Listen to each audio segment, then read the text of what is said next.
In the vast untamed corners of our world, life unfolds in a constant silent drama. It is a world governed not by our laws, but by a more ancient and unforgiving code. This is the realm of the predator, a kingdom of shadows and whispers, where survival is an art form, perfected over millennia. Here, every rustle in the grass, every shadow that flits across the plains, tells a story of life and death. The hunters move with a grace that belies their deadly intent, their lives a testament to the relentless pursuit of sustenance.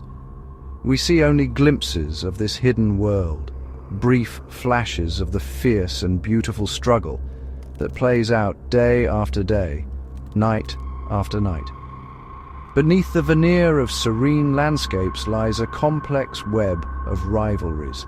These are not simple contests for a single meal, but epic sagas of territory, dominance, and lineage. Predators are not just hunters. They are guardians of their domains, locked in timeless conflicts with their neighbors. A lion's roar is not merely a sound, it is a declaration of power, a warning etched into the very air. A leopard's scent mark is a signature on a contract written in instinct. Understanding these rivalries is to understand the very engine of the natural world, the powerful forces that shape ecosystems and drive the grand, unending narrative of evolution. The lives of these magnificent creatures are tales of immense patience and explosive action. Hours, even days, can be spent in stillness, conserving energy, observing the world with an intensity we can scarcely imagine. They are masters of camouflage, melting into their surroundings until they are little more than a whisper of a threat. Then, in a heartbeat, this stillness shatters. A predator unleashes its full power in a breathtaking display of speed and strength, a moment where the line between success and failure is thinner than a blade of grass. It is in these moments of profound action that the true nature of the hunter is revealed, a perfect fusion of instinct and physical prowess. But this world is far from solitary. The life of one predator is intrinsically linked to the lives of others, creating a delicate and often brutal balance. The success of a cheetah on the open plains can mean scarcity for a pack of wild dogs nearby. The kill of a jaguar in the dense jungle attracts the attention of opportunistic rivals. These interactions are the threads of a grand tapestry, each thread a life, each intersection a conflict. To truly witness this world is to look beyond the hunt itself and see the intricate, hidden society of predators, a world of deadly rivals where every day is a fight for the right to exist. Imagine a land stretching to the horizon, a canvas painted in hues of ochre, gold, and dusty green. The sun beats down with an unforgiving intensity, baking the earth until it cracks into a mosaic of intricate patterns. This is a landscape shaped by the raw power of nature, where ancient flat-topped acacia trees stand as lonely sentinels against an endless sky.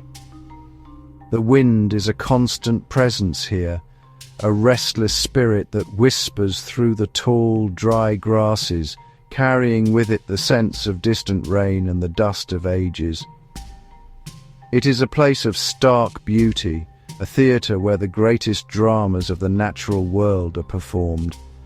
The air itself seems to hum with a latent energy. Listen closely. Beyond the sighing of the wind, you can hear the chorus of this wild place. The distant, mournful call of a fish eagle echoes from a river unseen.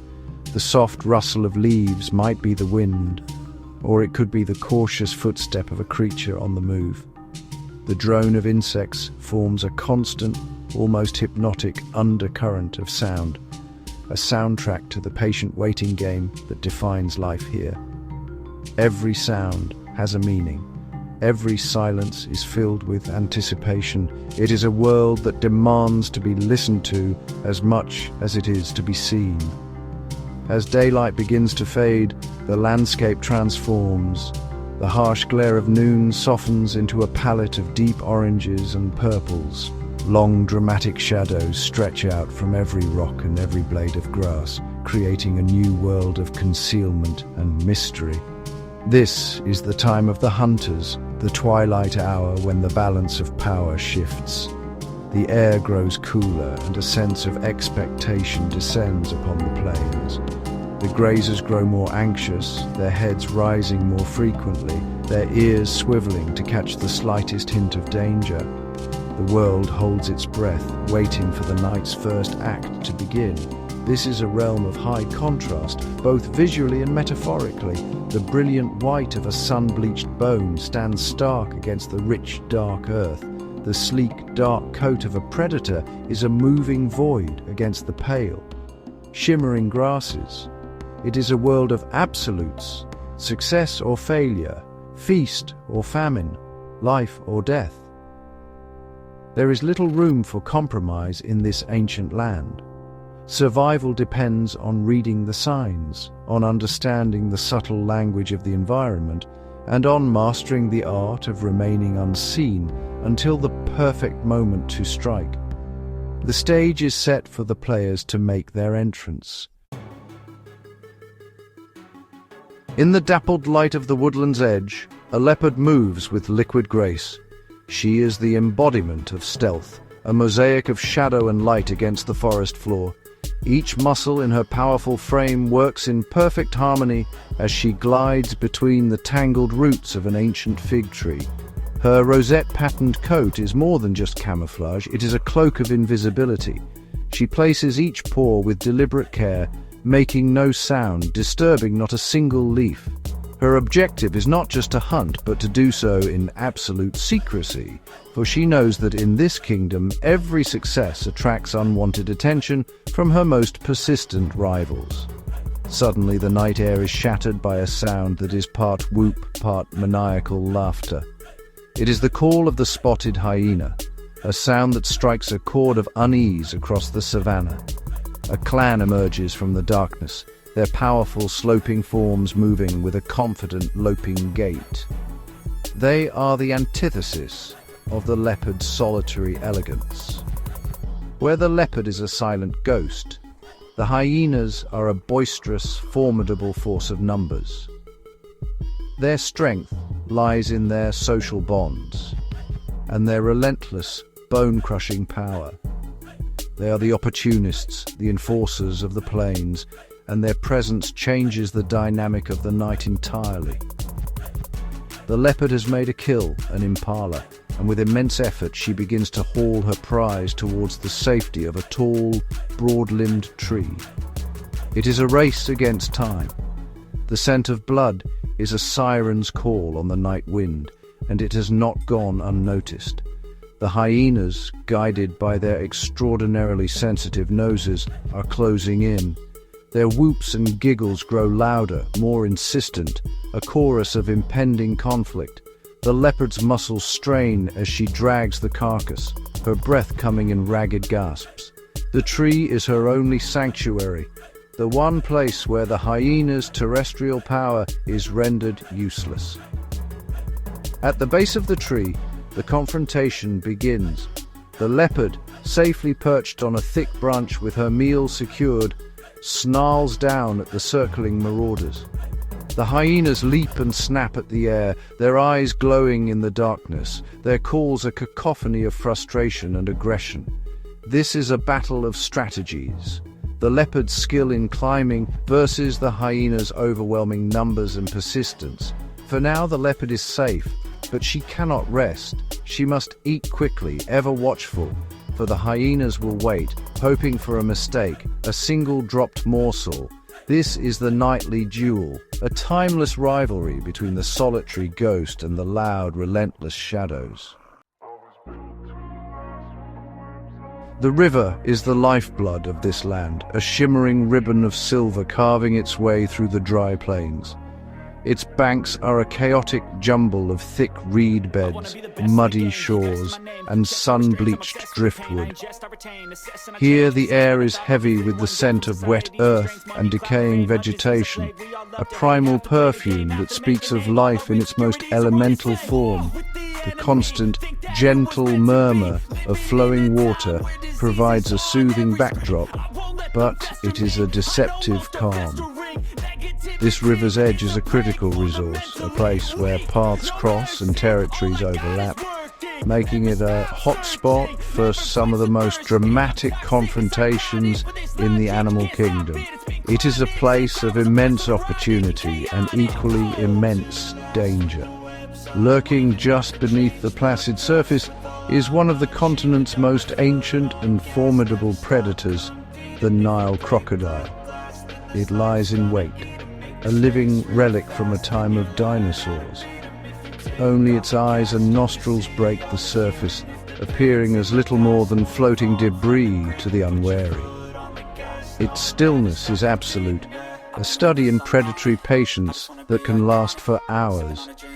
The crocodile is the master of the ambush, an explosion of primeval power that erupts from the water with terrifying speed. Its world is one of water and mud, and any creature that ventures to the water's edge enters its domain at its own peril. On the banks, a different kind of power holds sway. A pride of lions, magnificent and regal, has come to the river to drink. The large male, his mane a glorious dark mantle, surveys his kingdom with an air of quiet authority. The lionesses, sleek and powerful, drink cautiously, their golden eyes scanning the opposite bank and the water's surface. They are the rulers of the savannah, their dominance built on cooperative hunting and sheer strength. But here, at the river's edge, their authority is challenged. As a young wildebeest from a nearby herd comes to drink, the tension becomes palpable. Two worlds of predation are about to collide. The lions tense, preparing for a potential hunt on land. But the crocodile has also marked the prey. It sinks silently beneath the surface, a barely perceptible ripple the only evidence of its movement. The air is thick with suspense. Will the lion strike first, or will the ancient reptile claim its prize from below? This is the drama of the river's edge, a tense standoff between the lords of the land and the emperor of the water, a rivalry for the same precious resource played out on the border of their two distinct worlds.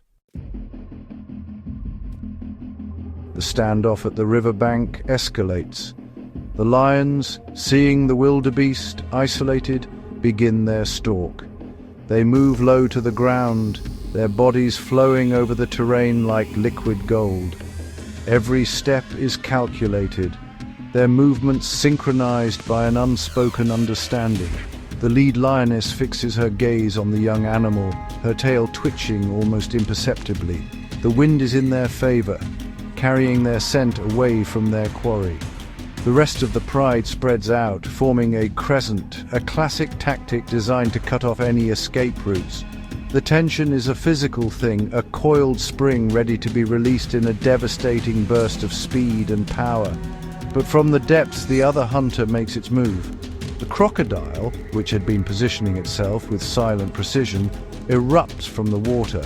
It is a terrifying spectacle of raw, explosive force. Water cascades from its armored back as it lunges, its immense jaws snapping shut on the wildebeest's leg. The placid scene is shattered by the desperate bellows of the captured animal and the violent thrashing in the water. The crocodile begins its deadly roll, a technique designed to disorient and drown its prey. The river turns from silver to a murky red as the struggle begins in earnest. The lions, their own hunt so dramatically interrupted, can only watch. They roar in frustration, their calls echoing across the water. They are powerless to intervene. The river is the crocodile's arena, and on this stage, they are merely spectators. They pace the bank, their muscles bunched, their instincts screaming to attack, but the deep water holds them back. This is a stark lesson in territorial advantage. The kill, which moments ago seemed destined for them, has been stolen by a rival from another realm. It is a demonstration of nature's brutal pragmatism, where an opportunity seized is a meal earned, regardless of who was there first. The struggle is brief but violent. The crocodile drags its prize into the deeper channel, disappearing beneath the surface to secure its meal in its underwater larder. The river slowly calms. The ripples fade, and the red stain begins to dissipate downstream. The lions, defeated, turn away from the water's edge. They have lost this contest. Their roars now carry a different tone, one of frustration and thwarted power. This single dramatic event highlights the fierce competition that defines this world. It is a reminder that even for the kings of the savannah, survival is never guaranteed, and deadly rivals can emerge from the most unexpected of places. Far from the noise of the river and the plains, in the high, cold mountains, another drama unfolds. Here, the landscape is one of stark, vertical beauty. Jagged peaks of grey rock claw at a brilliant blue sky, and patches of snow cling to the shadowed crevices even in summer. The wind howls a lonely, mournful song as it whips through the high passes. Life here is sparse and hardy, adapted to the thin air and extreme temperatures. It is in this forbidding wilderness that one of the world's most elusive predators makes her home, the snow leopard. She is a ghost, a whisper of smoke and mist against the rock and snow. She is perfectly adapted to this vertical world. Her large, fur-covered paws act as natural snowshoes, distributing her weight as she moves across deep drifts. Her long, thick tail, almost the length of her body, provides extraordinary balance as she navigates treacherous ledges and can be wrapped around her face for warmth when she rests. Her coat, a beautiful smoky grey patterned with dark rosettes, makes her virtually invisible against the lichen-covered rocks. She moves with a silent, deliberate confidence, a phantom of the mountains, rarely seen by human eyes and a constant, invisible threat to her prey. Her quarry is the bharal, or blue sheep, animals as sure-footed as she is. Today she is hunting. She has spotted a small herd grazing on a steep, grassy slope below her position. For hours, she has been watching, waiting, using every ridge and outcrop for cover as she closes the distance. The stalk is a masterpiece of patience and strategy. She moves only when the wind blows towards her, carrying her scent away from the vigilant sheep. She freezes, becoming part of the mountain itself, whenever a bharal raises its head to scan for danger.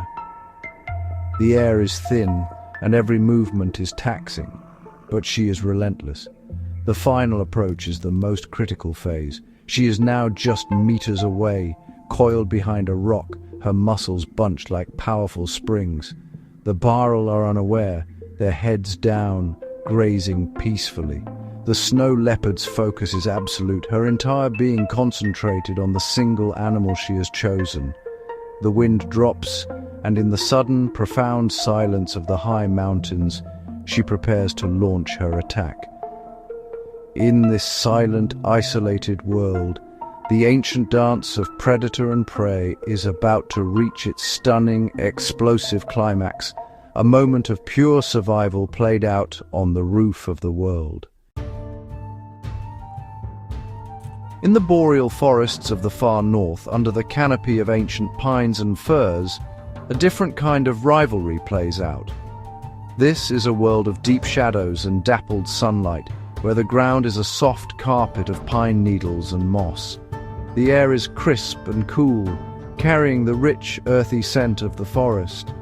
The dominant sound is often silence, a deep, resonant quiet broken only by the chatter of a squirrel, the distant caw of a raven, or the sighing of the wind through the high branches.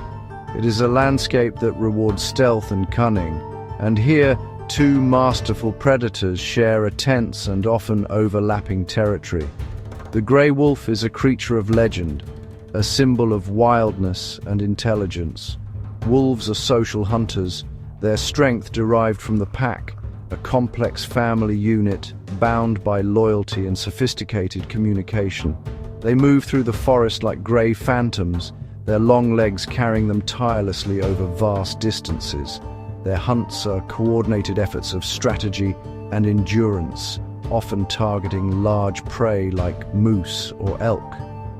A wolf's howl is the soul of the wilderness made audible, a hauntingly beautiful call that serves to rally the pack and declare its territorial claim to all who can hear. But there is another, more solitary hunter that stalks these same woods, the Eurasian lynx. With its tufted ears, short tail, and large padded paws, the lynx is a specialist in silent ambush. It is a ghost of the forest, a master of concealment that prefers to hunt from the shadows, pouncing on smaller prey like hares and deer with explosive speed. Unlike the wide-ranging wolf, the lynx is more tied to its specific territory, using its incredible hearing and eyesight to detect the slightest movement.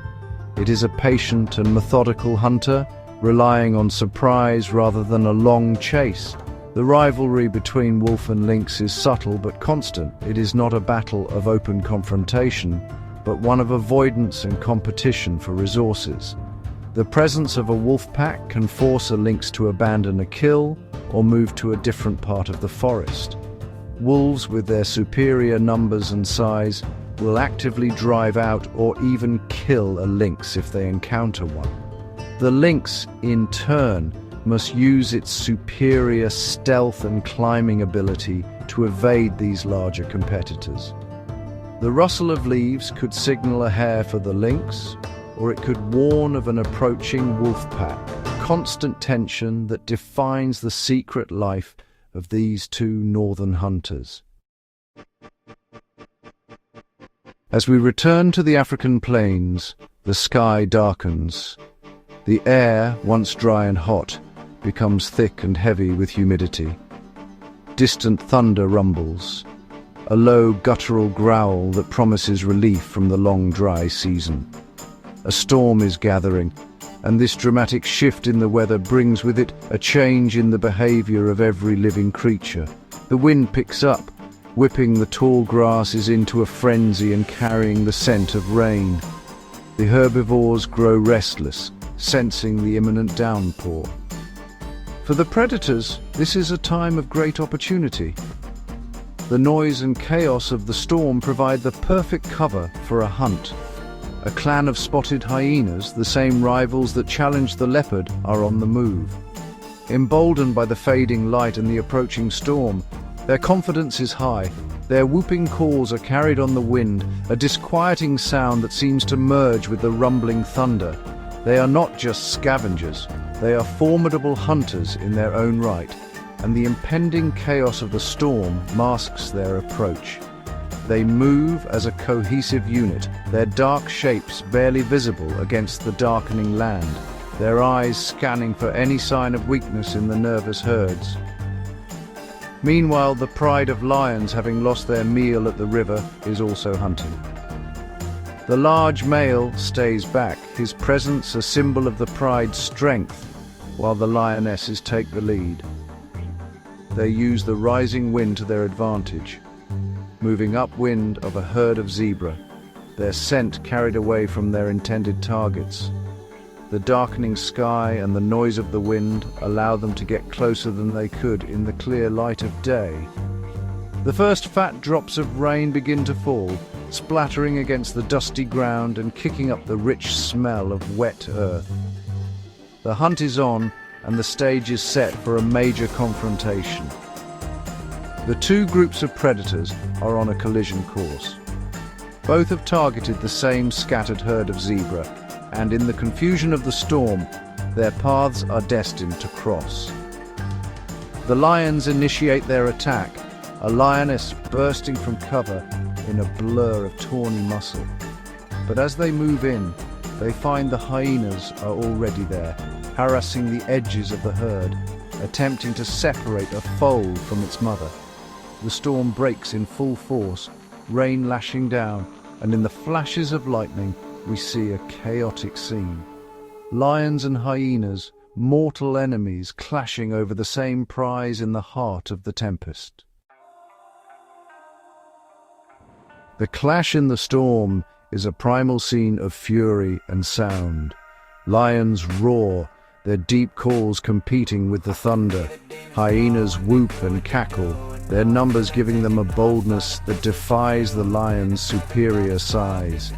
In the flashing, strobe-like light of the lightning, we see snapshots of the conflict. A lioness swiping with massive paws, a hyena darting in to bite at a flank, the terrified eyes of the zebra caught in the middle. This is not just a fight for a single meal, it is an ancient rivalry reaching its peak, a violent negotiation for dominance on the storm-swept plains. In the end, the lion's sheer power wins the day, and the hyenas retreat into the rain-soaked darkness, leaving the victors to their kill. From the solitary snow leopard in her mountain fortress to the clashing titans of the savannah, the lives of these predators are governed by a complex and brutal code of conduct. They are locked in an endless cycle of competition, not only with their prey but with each other. A territory is not simply owned, it is constantly defended. A meal is not simply taken, it is often won through conflict. These rivalries are a powerful evolutionary force, pushing each species to become stronger, faster, and more intelligent. The stealth of the leopard is a direct response to the power of lions and hyenas. The pack coordination of wolves is an advantage over the solitary lynx. These hidden dramas, played out in the planet's wildest places, are the engine of balance. The competition between predators prevents any single species from becoming too dominant, ensuring that ecosystems remain healthy and diverse. A successful hunt by a lion pride may mean failure for a hyena clan, but this loss pushes the hyenas to seek other opportunities, maintaining a dynamic equilibrium. Every confrontation, every chase, every territorial dispute is a thread in this intricate web of life. We are only just beginning to understand the depth and complexity of these relationships, which have been shaped over millions of years. As a new day dawns, the world is washed clean. The air is fresh, and the landscape glistens under the morning sun. The violence of the night is gone, replaced by a profound sense of peace. But the evidence of the struggle remains for those who know how to read the signs. The tracks in the mud, the scent of blood on the breeze, the distant circling of vultures. The secret lives of these deadly rivals continue, unseen by most, but absolutely essential to the health of our planet. They are a timeless reminder of the raw, beautiful, and unforgiving power of the natural world. A world of endless cycles, where every ending is also a new beginning.